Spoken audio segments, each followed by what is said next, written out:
So we're trying something new. We decided to try an indoor greenhouse.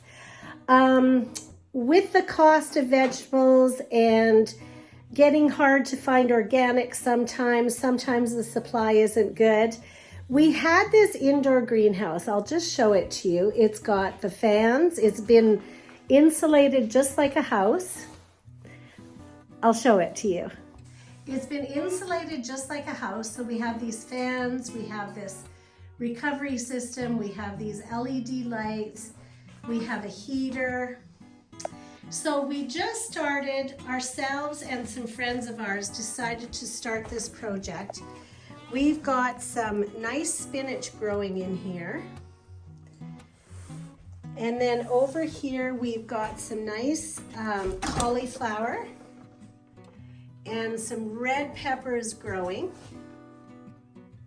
So what we're going to do, because this used to be a cannabis, we used to have our licenses for medicinal cannabis, so we were going to grow cannabis for medicine, and we had all our government licenses and we were ready to go.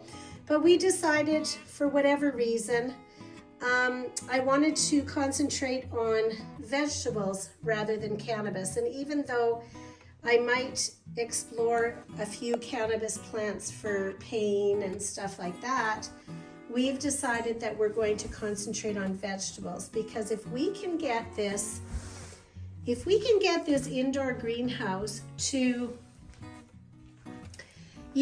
pay for itself in the form of, are these vegetables going to cost us the same as we get into this in the store, but we're going to be able to grow organic, then that would be awesome. So it is an experiment and we are seeing how it goes. Right now we have the heat set at 60 and it's nice and toasty in here. So, you'll be able to come through this experiment with me and see how it goes. So one of my favorite things, a new experiment to grow vegetables indoors. If this works and it goes well, imagine having our own vegetables all winter long. That's my goal. So we'll see if we get there. And you're going to come along with me and see how we do.